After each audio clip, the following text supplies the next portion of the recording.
ആത്മഹത്യ രണ്ട് തരം. ആത്മഹത്യ രണ്ട് തരം. അറിയാൻ താല്പര്യമുള്ളവർക്ക്, ചിന്തിക്കുവാൻ മനസ്സുള്ളവർക്ക് സ്വാഗതം. എന്ന് പറഞ്ഞാൽ ഈ video A temple of thought എന്ന യൂട്യൂബ് കൂട്ടായ്മയിൽ പങ്കെടുക്കുന്നവർക്ക് മാത്രമുള്ളതാണ്. ഇതിൽ തുടർച്ചയായിട്ട് പങ്കെടുക്കാത്ത ആർക്കും നിങ്ങൾ ദയവായി ഈ വീഡിയോ അയച്ചു കൊടുക്കരുത്, അവർക്ക് മനസ്സിലാകുകയില്ല. അതുകൊണ്ടാണ്. പക്ഷേ ഇതിലെ പ്രതിപാദ്യ വിഷയം ഏറ്റവും അധികം പ്രസക്തമാണ്, മനുഷ്യൻ്റെ സമകാലീന അവസ്ഥയോട് ചേർന്ന് നിൽക്കുന്നതാണ്.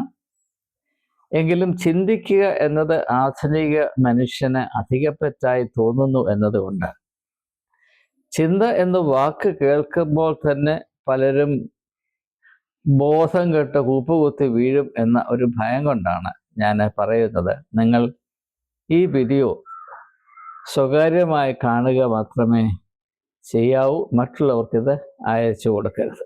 എന്നാൽ ഈ വീഡിയോ കാണുന്ന എവരോടും എനിക്ക് പ്രത്യേകമായി അഭ്യർത്ഥിക്കാനുള്ളത്, നിങ്ങൾ അല്പം ക്ഷമ കാണിക്കണം. ഈ വീഡിയോ ആദ്യം മുതൽ അവസാനം വരെ കാണണം. എന്നാൽ മാത്രമേ സൂക്ഷ്മമായ ഇതിൻ്റെ ആശയതലങ്ങളുമായി പരിചയപ്പെടുവാൻ സാധ്യമാകുകയുള്ളൂ. അങ്ങനെ പരിചയപ്പെടാതെ ഈ വീഡിയോയുടെ ആശയത്തെ വിലയിരുത്തുവാൻ ആർക്കും കഴിയുകയില്ല. അതുകൊണ്ട് ദയവായി ഒന്നുകിൽ നിങ്ങൾ ഇത് കാണരുത്, അല്ല നിങ്ങൾ കണ്ടാൽ ആദ്യം മുതൽ അവസാനം വരെ ദയവായി കാണുകയും ശ്രദ്ധയോടെ ഇതിൻ്റെ ആശയങ്ങളെ വിലയിരുത്തുകയും, അങ്ങനെ ചെയ്യുമ്പോൾ നിങ്ങളുടെ മനസ്സിൽ ഉദിക്കുന്ന ചിന്തകൾ അതെന്താണെങ്കിലും, പ്രത്യേകിച്ച് വിയോജിപ്പാണെങ്കിൽ എഴുതി അറിയിക്കുവാനോ അല്ലെങ്കിൽ ഒരു ഓഡിയോയുടെ രൂപത്തിൽ വാട്സാപ്പിൽ കൂടെയോ എനിക്ക് നൽകിയാൽ അത് ഞാൻ മറ്റുള്ളവരുമായി പങ്കിടുകയും അതിനെ ആസ്പദമാക്കിയുള്ള കൂടുതൽ ചിന്തകൾ ആവിഷ്കരിക്കുകയും ചെയ്യാം എന്ന് ആമുഖമായി പറഞ്ഞുകൊണ്ട് എന്താണ് ഈ രണ്ട് തരത്തിലുള്ള ആത്മഹത്യകൾ എന്ന വിഷയം അവതരിപ്പിച്ചുകൊള്ളട്ടെ. എല്ലാവർക്കും പരിചയമുള്ളത് ഒരേ ഒരു ആത്മഹത്യയാണ്. അതിൻ്റെ ഉദാഹരണം ഇപ്പോൾ നമ്മുടെ മുൻപിൽ, വേദനാജനകമായ ഉദാഹരണം നമ്മുടെ മുൻപിലുണ്ട്. അത് ദീപക് എന്ന 42 വയസ്സുള്ള യുവാവാണ്. ഒരു യൂട്യൂബ് പ്രവർത്തക റീച്ച് വർദ്ധിപ്പിക്കുന്നതിന് ഒരു വീഡിയോ എടുത്ത് അത് കൃത്രിമമായി ദുരുദ്ദേശത്തോടുകൂടി എഡിറ്റ് ചെയ്ത് അവളെ ഈ യുവാവ് ശാരീരികമായി പീഡിപ്പിച്ചു എന്ന സമൂഹത്തിന് തെറ്റിദ്ധരിക്കുവാൻ വക നൽകുന്ന വിധത്തിൽ ഇത് ദുരുപയോഗിച്ചതിൻ്റെ ഫലമായി അപമാനം സഹിക്കാതെ ഒരു കുടുംബത്തിൻ്റെ അത്താണിയായിരുന്ന യുവാവ് ആത്മഹത്യ ചെയ്തു എന്ന മർമ്മഭേദകമായ സംഭവത്തെ ഇന്ന് കേരളം വളരെയധികം ശ്രദ്ധയോടെ വികാര വിചുംബിതരായി പരിഗണിക്കുന്നുണ്ട്. ഞാൻ അതിനെപ്പറ്റി കഴിഞ്ഞ ദിവസം ഒരു വീഡിയോ ചെയ്തതാണ്. എന്നാൽ ആ വീഡിയോ ചെയ്ത ശേഷം എൻ്റെ മനസ്സിൽ വളരെ നൂതനമായ വ്യത്യസ്തമായ ചിന്തകൾ വളരെ ശക്തമായി പ്രവേശനം ചെയ്തതുകൊണ്ടാണ് രണ്ടാമതായി ഈ വീഡിയോ ചെയ്യുന്നത്. ഇതുവരെ ഈ യൂട്യൂബ് സംഗമത്തിൽ പങ്കെടുത്ത ഏവർക്കും അറിയാം, എൻ്റെ താല്പര്യം സമകാലീന സംഭവങ്ങളെ ആസ്പദമാക്കി ചിന്തിക്കുക എന്നത് മാത്രമാണ്. ആരുടെയെങ്കിലും പക്ഷം പിടിക്കാനോ ഏതെങ്കിലും വിധത്തിൽ സംഭവത്തെ വളച്ചൊടിക്കുവാനോ, ഒരു സംഭവത്തെയും വളച്ചൊടിക്കുവാനോ എനിക്ക് താല്പര്യമില്ല. എന്താണ് ഈ വീഡിയോയിൽ കൂടെ നിങ്ങളുമായി പങ്കിടാനുള്ള, ഇതിനു മുൻപ് ഒരിക്കലും ഞാൻ തന്നെ മനസ്സിലാക്കിയിട്ടില്ലാത്ത, ഇപ്പോൾ മാത്രം ഈ ദീപകിൻ്റെ ആത്മഹത്യയിൽ കൂടെ മാത്രം എൻ്റെ മനസ്സിൽ തെളിഞ്ഞു വന്ന ഈ നൂതനമായ അറിവും ആശയവും എന്താണ് എന്നതിലേക്ക് ഞാൻ നേരെ പ്രവേശിക്കട്ടെ. രണ്ട് തരത്തിൽ ഉള്ള ആത്മഹത്യകൾ. ഒന്ന് നമുക്കറിയാം, എന്താണ് നമുക്കറിയാൻ വയ്യാത്ത ആത്മഹത്യ.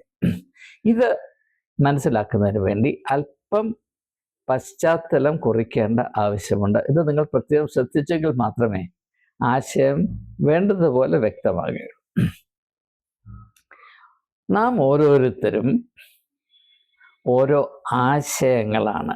ഇത് ഒരു പക്ഷേ ആരും നിങ്ങളോട് പറഞ്ഞിട്ടില്ല. നിങ്ങൾ ആരാണെങ്കിലും, സ്ത്രീ ആണെങ്കിലും പുരുഷനാണെങ്കിലും പണ്ഡിതനാണെങ്കിലും പാമരനാണെങ്കിലും, ഓരോ വ്യക്തിയും ഓരോ ആശയങ്ങളായിട്ടാണ് ഈ ലോകത്തിൽ പിറക്കുന്നത്.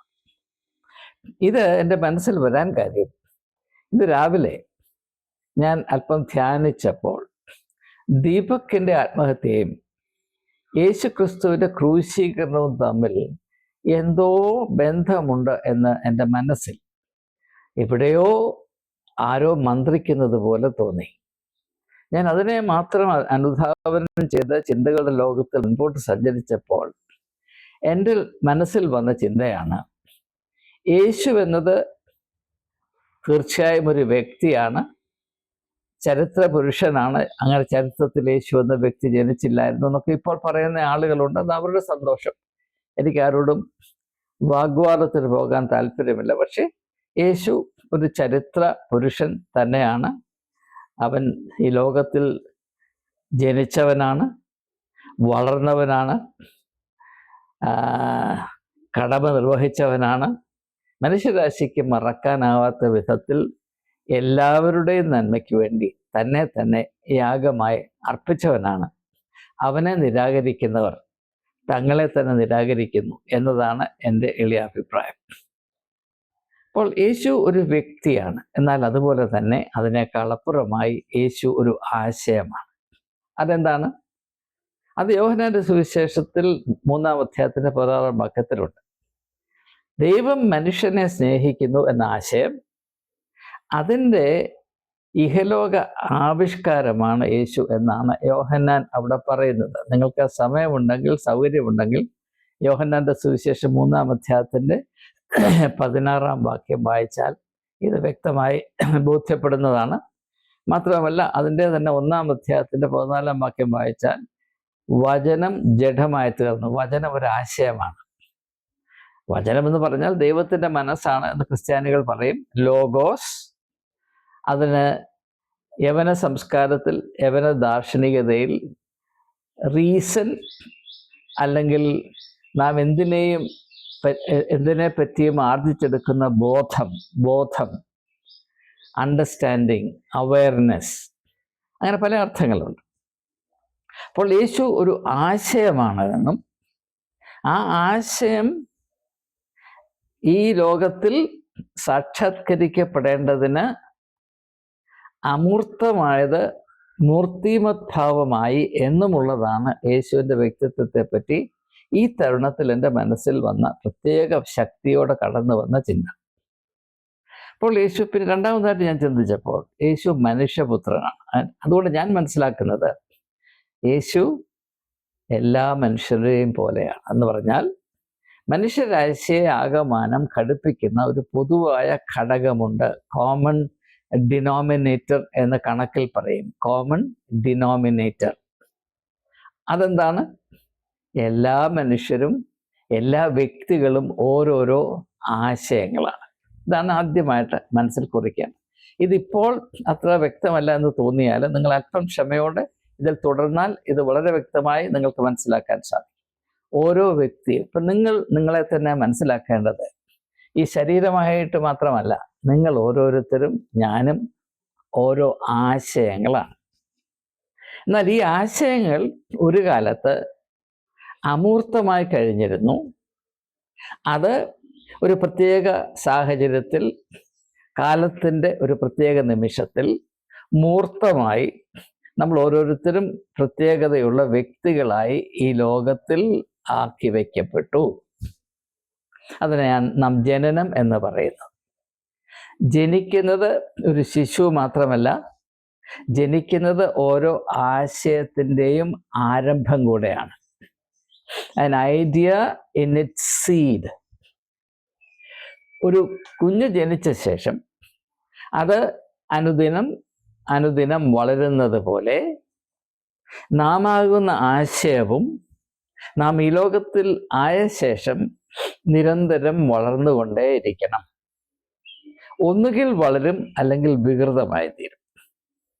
ഇനി അടുത്തായി നാം മനസ്സിലാക്കേണ്ടത്, ഈ വളർച്ചയുടെ ഭാഗമായി വളർച്ച സംഭവിക്കണമെങ്കിൽ നമുക്ക് ഈ ലോകത്തിലെ വിവിധമായ അനുഭവങ്ങളോട് ബന്ധമുണ്ടാകണം, ഇടപഴകണം, മല്ലിടണം. നമുക്കറിയാം, നടക്കാൻ പഠിച്ചത് തന്നെ എങ്ങനെയാണെന്ന് പ്രയാസപ്പെട്ടാണ്.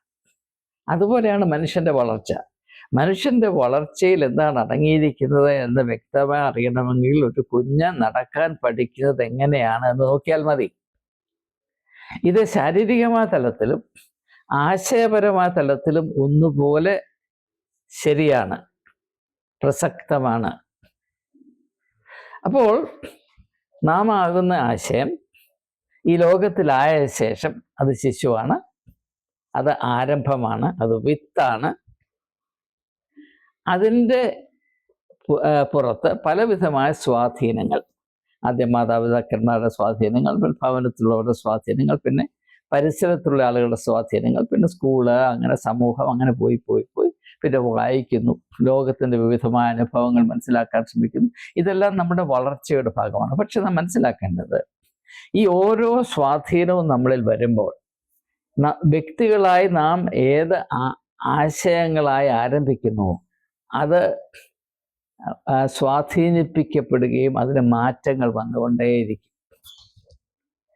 നമ്മുടെ വളർച്ച നിരന്തരമായ നിശബ്ദമായ അനുസ്യൂതം തുടർന്നുകൊണ്ടിരിക്കുന്ന രൂപാന്തരമാണ്. മനുഷ്യന് രൂപാന്തരം സംഭവിച്ചുകൊണ്ട്, രൂപാന്തരം എന്ന് പറഞ്ഞാൽ രൂപത്തിന് മാറ്റം. നമ്മൾ ജനിച്ചപ്പോൾ ശിശുക്കളായിരുന്നു, ആ രൂപത്തിലല്ല നാം ഇരിക്കുക. ഞാനൊരിക്കലും ഒരു യുവാവായിരുന്നു. ഇപ്പം നിങ്ങൾ പറഞ്ഞാൽ വിശ്വസിക്കത്തില്ല. ഞാൻ ഒരിക്കലും ഒരു യുവാവായിരുന്നു. എനിക്ക് രൂപാന്തരം സംഭവിച്ചു. ഞാൻ മധ്യവയസ്കനായി, മധ്യവയസ്കനായി എന്ന് പറഞ്ഞാൽ നിങ്ങളിപ്പോൾ വിശ്വസിക്കത്തില്ല. പക്ഷെ അങ്ങനെ ആ മധ്യവയസ്കൻ എന്ന അവസ്ഥയിലെ രൂപാന്തരം കൊണ്ട് ഞാനിപ്പോൾ കിഴവനായി. ഇനി അടുത്ത രൂപാന്തരം കഴിയുമ്പോൾ ഞാനിവിടെ കാണത്തില്ല. ഇതാണ് മനുഷ്യൻ്റെ അവസ്ഥ. അപ്പോൾ ഇവിടെ നാം മനസ്സിലാക്കേണ്ട, മനുഷ്യരുടെ ആശയമാണ് എങ്കിൽ അതിനും ഈ മാറ്റങ്ങൾ വന്നുകൊണ്ടിരിക്കും. ഈ മാറ്റങ്ങൾ രണ്ട് തരത്തിലാകാം. ഒന്ന്, മനുഷ്യൻ ശാരീരികമായ അവസ്ഥ പ്രാപിച്ചാൽ അവന് ഒരു പരിധി വരെ വളരാനും അതിനുശേഷം തളരാനുമേ സാധിക്കൂ. എന്നാൽ ആശയപരമായി നോക്കുമ്പോൾ അവനെപ്പോഴും വളരാനുള്ള സാധ്യതയുണ്ട്, എപ്പോഴും തളരാനുള്ള സാധ്യതയുണ്ട്. മരിക്കുന്നത് വരെ ഞാനെന്ന ആശയം അത് കൂടുതൽ കൂടുതൽ മേന്മ പ്രാപിക്കുന്ന അവസ്ഥയിൽ നിലനിൽക്കാൻ സാധിക്കും. ശരീരത്തിന് അത് സാധ്യമല്ല. ഞാൻ എന്നെ തന്നെ ഒരു ആശയമായി മനസ്സിലാക്കിയാൽ എൻ്റെ വളർച്ച കൂടുതൽ കൂടുതൽ മേന്മ പ്രാപിക്കത്തക്കവണ്ണം അന്ത്യശ്വാസം വരെ നിലനിർത്തുവാൻ എനിക്ക് കഴിയണം. അതാണ് ഞാൻ എന്നോട് കാണിക്കുന്ന നീതി, അല്ലെങ്കിൽ എന്നോട് ഞാൻ പാലിക്കേണ്ട ധർമ്മം. അതാണ്.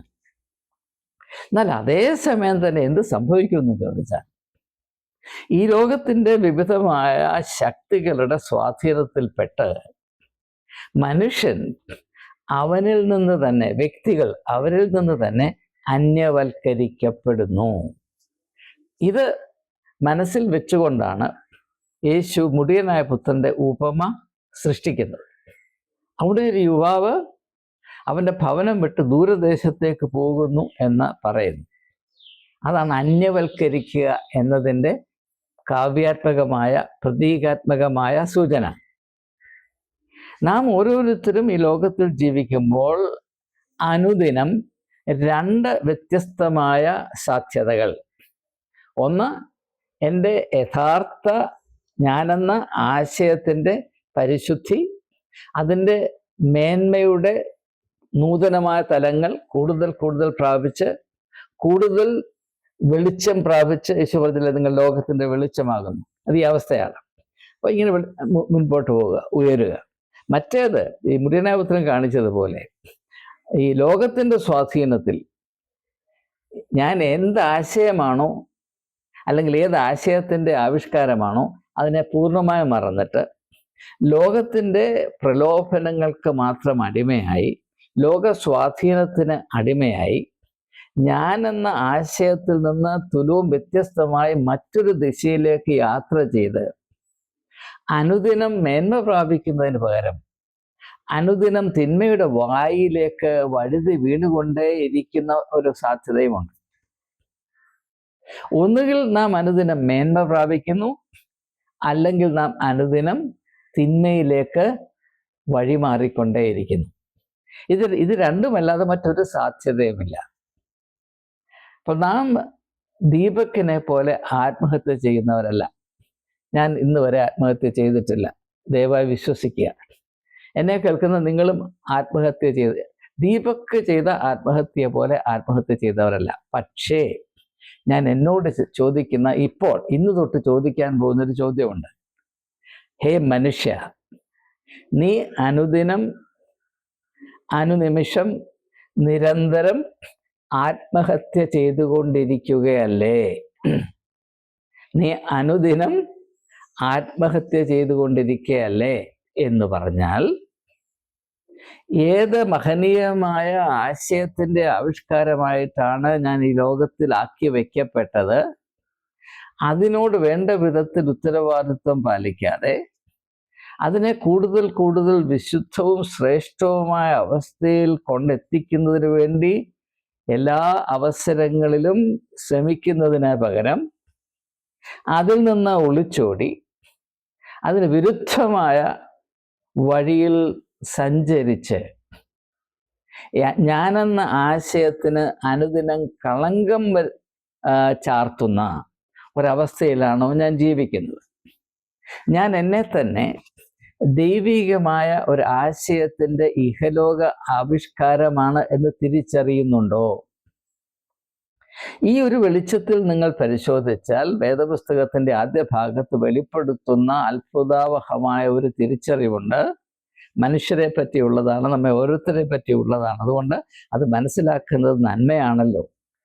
മനുഷ്യനെ ദൈവം സ്വന്തം രൂപത്തിലും സാദൃശ്യത്തിലും സൃഷ്ടിച്ചു എന്ന് പറയുമ്പോൾ ഞാൻ ഇപ്പോൾ അവതരിപ്പിച്ച ആശയമാണ്, നാം ഓരോരുത്തരും ഓരോ ആശയങ്ങളുടെ ഇഹലോക ആവിഷ്കാരങ്ങളാണ്. ദൈവം എന്ന ഈ വലിയ വലിയ ബൃഹത്തായ സങ്കല്പത്തിലെ ബൃഹത്തായ ആശയത്തിൻ്റെ ഓരോരോ കണികകൾ, ആ കണികകളും ആശയങ്ങളാണ്. അപ്പോൾ വലിയ ഒരു ആശയത്തിൻ്റെ, പ്രപഞ്ചം പോലെ വലിയൊരു ആശയത്തിൻ്റെ ഒരു ചെറിയ ഘടകം ഒന്ന് പെറുക്കി മാറ്റിവെച്ചാൽ അതും ഒരു ആശയമായിരിക്കും. വലിയ ആശയത്തിൻ്റെ ഒരു ചെറിയ അംശം മാറ്റിവെച്ചാൽ അത് ആമാശയമാകത്തില്ല, അതും ആശയമായിരിക്കും. ആ ആശയമായിട്ട് ഇംഗ്ലീഷിൽ ഐഡിയ എന്ന് പറയും. ആ ആശയമായിട്ട് തന്നെ ഈ ലോകത്തിൽ ജീവിക്കണം. പക്ഷേ ഇവിടെ മനസ്സിലാക്കേണ്ട കാര്യം, കാലത്തിൻ്റെയും ഇടത്തിൻ്റെയും ഘട്ടത്തിലേക്ക്, സ്പേസ് ആൻഡ് ടൈം, കാലം, ഇടം, സ്പേസ്, കാലത്തിൻ്റെയും ഇടത്തിൻ്റെയും തട്ടത്തിൽ ഒരു ആശയശകലം വ്യക്തിയായി അവതരിപ്പിക്കപ്പെടണമെങ്കിൽ അവൻ ശരീരമെടുക്കണം. ശാരീരികമായി, അതാണ് പറയുന്നത് ആബ്സ്ട്രാക്റ്റ് മസ്റ്റ് ബിക്കം കോൺക്രീറ്റ്. അമൂർത്തമായത് മൂർത്തമാകണം. ആശയം അമൂർത്തമാണ്, എന്നാൽ ഒരു വ്യക്തി മൂർത്തമാണ്. പക്ഷെ ഈ മൂർത്തമായ വ്യക്തിയുടെ യഥാർത്ഥത്തിലുള്ള വ്യക്തിത്വം അമൂർത്തമാണ്, ആശയമാണ്. ഇതാണ് ഞാൻ ഇതുവരെ പറഞ്ഞു വെച്ചത്. എന്നാൽ ഈ അമൂർത്തമായത് മൂർത്തമാകുമ്പോൾ ന്യായമായും അത് ഈ ഭൗതികമായ ഒരു ചട്ടക്കൂടിൽ, ഭൗതികമായ ഒരു രൂപത്തിൽ, ഭൗതികമായ ഒരു അച്ചിൽ, മോൾഡ്, MOULD, ഇപ്പോൾ ഇംഗ്ലീഷ് അമേരിക്കൻ സ്പെല്ലിങ്ങിൽ MOLD എന്നാണ്. പണ്ട് ഞാനൊക്കെ പഠിക്കുമ്പോൾ അത് പണ്ട് മോശയുടെ കാലത്തൊക്കെ MOULD എന്നായിരുന്നു. പക്ഷെ ഇപ്പോൾ MOLD എന്നാണ്. അപ്പോൾ ആ ഒരവസ്ഥ. അതുകൊണ്ട് ഈ ആശയം അതിൽ നിന്ന് വ്യത്യസ്തമായ ഈ ഒരു അച്ചിലേക്ക് പ്രവേശിക്കുമ്പോൾ, അങ്ങനെ പ്രവേശിച്ച ശേഷം ആശയത്തിൽ നിന്ന് വ്യത്യസ്തമായി ഭൗതിക ലോകത്തിൽ അത് വസിക്കുകയും അങ്ങനെ വളരുകയും ചെയ്യുമ്പോൾ, ഏത് ആശയം, അമൂർത്തമായ ആശയം മൂർത്തിമത് ഭാവമായി ഒരു വ്യക്തിയായി ലോകത്തിൽ ജനിച്ചുവോ, ആ വ്യക്തി വളർച്ചയിൽ കൂടെ ഈ ലോകത്തിലെ വിവിധമായ ഘടകങ്ങളുമായി ബന്ധം പുലർത്തുന്നതിൻ്റെ ഫലമായി പല വിധത്തിലുള്ള വൈരൂപ്യവും ആർജിക്കുവാനിടയുണ്ട്. It is likely to suffer all kinds of distortion.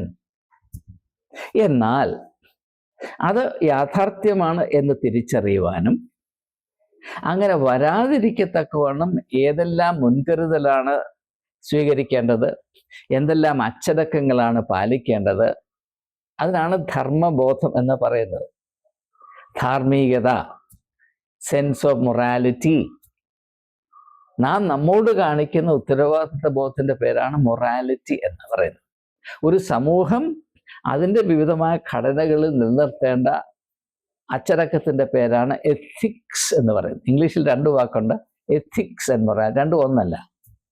സമൂഹത്തിൽ നിലനിൽക്കുന്ന ധാർമ്മിക ബോധമാണ് എത്തിക്സ്. വ്യക്തി അവൻ്റെ ജീവിതത്തിൽ പാലിക്കേണ്ട ധർമ്മമാണ് മൊറാലിറ്റി എന്ന് പറയുന്നത്. ഇതിന് രണ്ടിനും കൂടെ ഇന്ത്യൻ ഭാഷകൾ ഒരു വാക്കേ ഉള്ളൂ, അത് ധാർമ്മികത എന്നാണ്.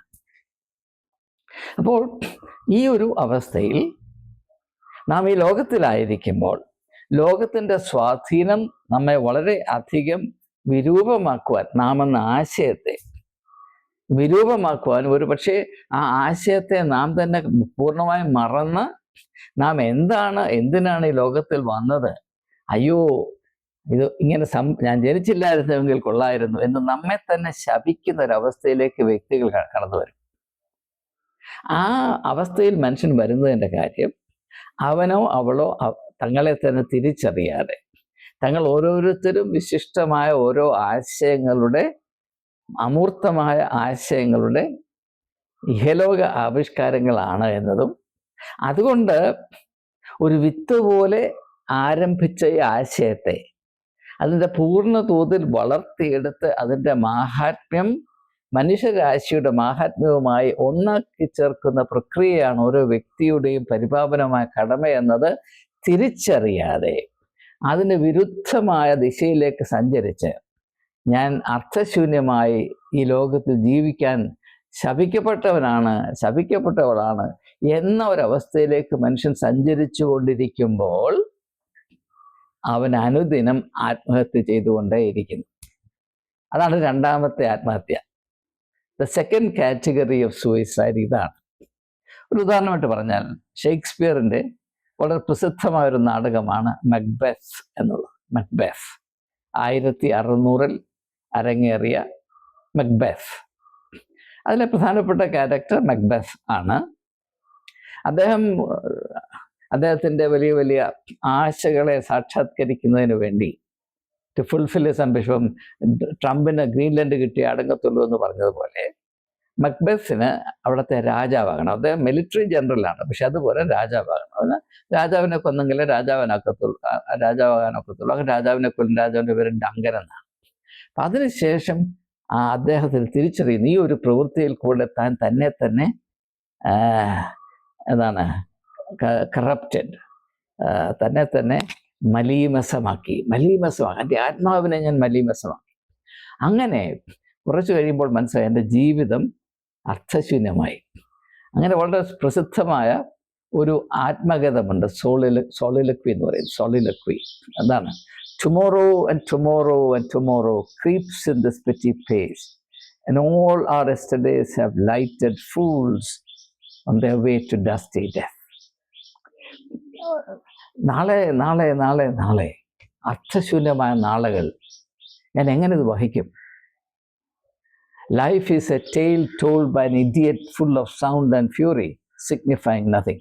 മനുഷ്യരുടെ ജീവിതം എന്താണ്? വിഡ്ഢിയായ ആളുകൾ പറയുന്ന അർത്ഥശൂന്യമായ കഥകൾ, ജൽപ്പനങ്ങൾ. അതിൽ ശബ്ദങ്ങളും കോലാഹലങ്ങളും ഉണ്ട്, പക്ഷെ അർത്ഥമില്ല.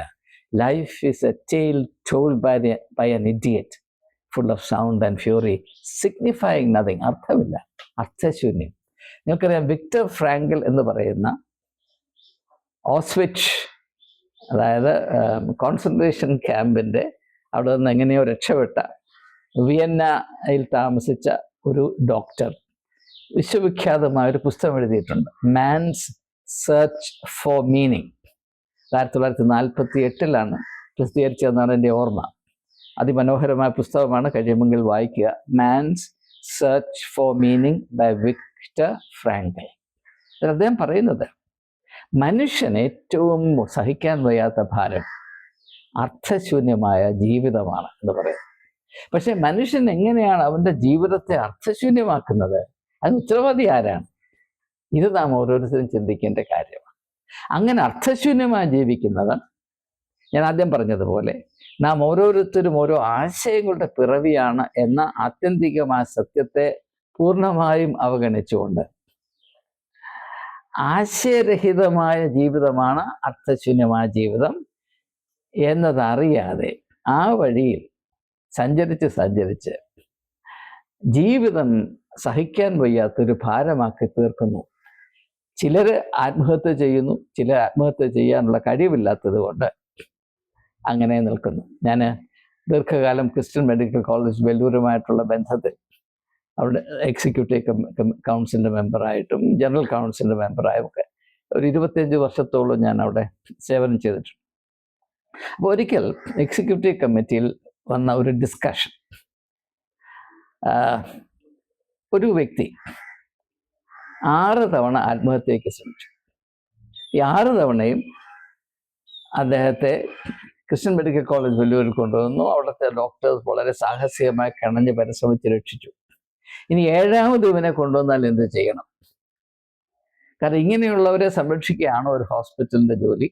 മറ്റെത്രയോ പേര് ജീവിക്കാൻ താല്പര്യമുള്ളവർ, അർത്ഥവത്തായി ജീവിക്കാൻ താല്പര്യമുള്ളവർക്ക് സഹായം കിട്ടാതെ കഴിയുമ്പോൾ ജീവിതം ഭാരമാക്കി കൊണ്ടു നടക്കുന്ന മനുഷ്യനെ 7ാമതും ആത്മഹത്യാ ശ്രമം നടത്തിയാൽ എന്ത് ചെയ്യണം എന്നൊരു ചോദ്യം വന്നു. ആ ഡിസ്കഷൻ ഞാനിപ്പോഴും ഓർക്കുന്നുണ്ട്. അപ്പോൾ ആത്മഹത്യ ചെയ്യാൻ പോലും കഴിയത്തില്ലാത്ത ആളാണ് 6 തവണ ശ്രമിച്ചിട്ടും ആത്മഹത്യ എന്ന് പറയുന്ന ആ ഒരു കർമ്മം പൂർത്തിയാക്കാൻ കഴിയാത്ത മനുഷ്യൻ ഈ ലോകത്തിൽ എങ്ങനെ ജീവിക്കും? അത് ഞാൻ സാന്ദർഭികമെന്ന് സൂചിപ്പിക്കുന്നു മാത്രം. അതുകൊണ്ട് ദയവായി മനസ്സിലാക്കുക, ദീപക് എന്ന് പറയുന്ന ഒരു വ്യക്തി മാത്രമല്ല ഈ അവസ്ഥയിൽ. ദീപക് ഒരു വിധത്തിൽ പെട്ടെന്ന് ആത്മഹത്യ ചെയ്ത് അവസാനിപ്പിച്ചു. എന്നാൽ ഒരുപക്ഷെ നമ്മുടെ ഇടയിൽ ബഹുഭൂരിപക്ഷം ആളുകളും, ഒരുപക്ഷെ നമ്മൾ ഓരോരുത്തരും നിരന്തരമായി ആത്മഹത്യ ചെയ്തുകൊണ്ടേ ഇരിക്കുന്നവരാണ്. ഇനി ആത്മഹത്യ എന്ന വാക്കിൻ്റെ ഒരർത്ഥം കൂടെ സൂചിപ്പിക്കട്ടെ. മലയാളത്തിൽ വളരെ മനോഹരമാണ്. മലയാളത്തിലെ പല പദപ്രയോഗങ്ങളും വളരെ വളരെ മനോഹരമാണ്. ഇംഗ്ലീഷിൽ സൂയിസൈഡ് എന്ന് പറയും, മലയാളത്തിൽ ആത്മഹത്യ എന്ന് പറയും. എന്താണ്? ആത്മാവിനെ കൊല്ലുന്നു എന്നാണ് എൻ്റെ അർത്ഥം. ആത്മാവിനെ കൊല്ലുന്നു, അതാണ് ഞാൻ പറഞ്ഞ ആശയം എന്ന് പറയാൻ കാര്യം. ഇപ്പം ഇംഗ്ലീഷിൽ സൂയിസൈഡ് എന്ന് പറഞ്ഞ് മാത്രം ചിന്തിച്ചാൽ എൻ്റെ മനസ്സിൽ ഈ ആശയം വരത്തില്ല. ഞാൻ മലയാളം കൂടെ ചിന്തിച്ചത് കൊണ്ടാണ് ഈ ആശയം എൻ്റെ മനസ്സിൽ ജനിച്ചത്. മലയാളം അത്രമാത്രം മാഹാത്മ്യമുള്ള ഒരു ഭാഷയാണെന്ന് മലയാളിയോട് പറഞ്ഞാൽ മലയാളി മനസ്സിലാകത്തില്ല, സ്വീകരിക്കത്തില്ല, എടുക്കത്തില്ല. കാരണം മലയാളിയുടെ ഏറ്റവും വലിയ ഗുണം മലയാളത്തോട് പുച്ഛം കാണിക്കുക എന്നാണത് മറ്റൊരു വിഷയമാണ്. ആത്മഹത്യ ചെയ്യുക. നാം ഓരോരുത്തരും ഒന്നുകിൽ ആത്മാവിൻ്റെ വെളിച്ചത്തെ അറിഞ്ഞും ആ വെളിച്ചത്തിൻ്റെ ദിശയിലേക്ക് സഞ്ചരിച്ചും അതുകൊണ്ട് നാമാകുന്ന വ്യക്തിത്വത്തിൻ്റെ പ്രഭ കൂടുതൽ വർദ്ധിപ്പിച്ച് അത് ലോകത്തിന് അനുഗ്രഹമായി തീരത്തക്കവണ്ണം തങ്ങളെ തന്നെ കാത്തു സൂക്ഷിക്കണമെന്ന അവബോധമുള്ളവരാണ്. അല്ലെങ്കിൽ ആത്മാവ് എന്നത് തിരിച്ചറിയാൻ പോലും കഴിയാതെ, അതിനോട് ഒരു വിധത്തിലും നീതി പാലിക്കാതെ, അറിഞ്ഞോ അറിയാതെയോ ഈ ആത്മഹത്യയുടെ വഴിയിൽ സഞ്ചരിക്കുന്നവരാണ്. ഇത് യേശു മനോഹരമായി സൂചിപ്പിക്കുന്ന ഒരു സാഹചര്യം മത്തായി സുവിശേഷം 7-ാം അധ്യായത്തിലുണ്ട്. യേശു പറയുന്നത് 2 വഴികൾ നിങ്ങളുടെ മുമ്പിലുണ്ട്. ഒരു വഴി വിശാലം, ഒരു വഴി ഇടുങ്ങിയതാണ്. ഈ വിശാലമായ വഴിയാണ് കൂടുതൽ ആളെ സഞ്ചരിക്കുന്നത്. അത് ആത്മഹത്യയുടെ വഴി തന്നെയാണ്. അതുകൊണ്ടാണ് പറയുന്നത് ആ വിശാലമായ വഴിയെ സഞ്ചരിക്കുന്നവർ അനേകരാണ്, പക്ഷെ അവർ ചെന്നെത്തുന്നത് നിത്യമായ നാശത്തിലാണ്. അതാണ് ആത്മഹത്യ.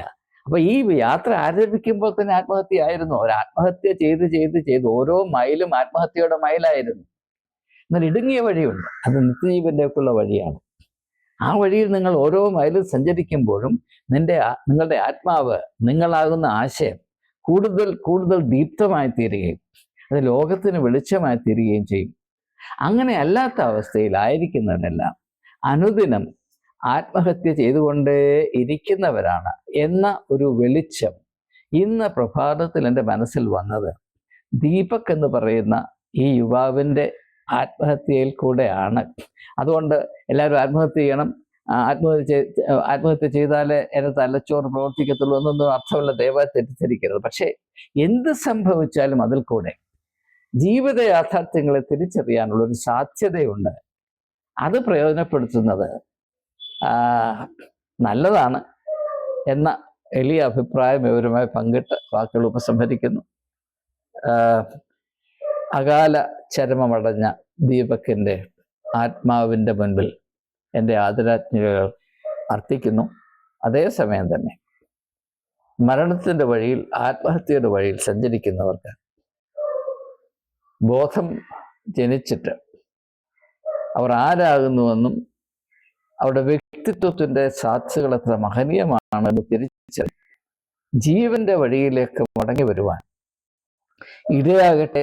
അതുമൂലം കേരളം എന്ന കൊച്ചു സംസ്ഥാനത്തിൻ്റെ ആത്മീയമായ, ധാർമ്മികമായ, സാംസ്കാരികമായ, ബൗദ്ധികമായ മേന്മ അത്ഭുതാവഹമായി വളരട്ടെ എന്നും ആശംസിച്ചുകൊണ്ട് വിരമിക്കുന്നു. നന്ദി, നമസ്കാരം.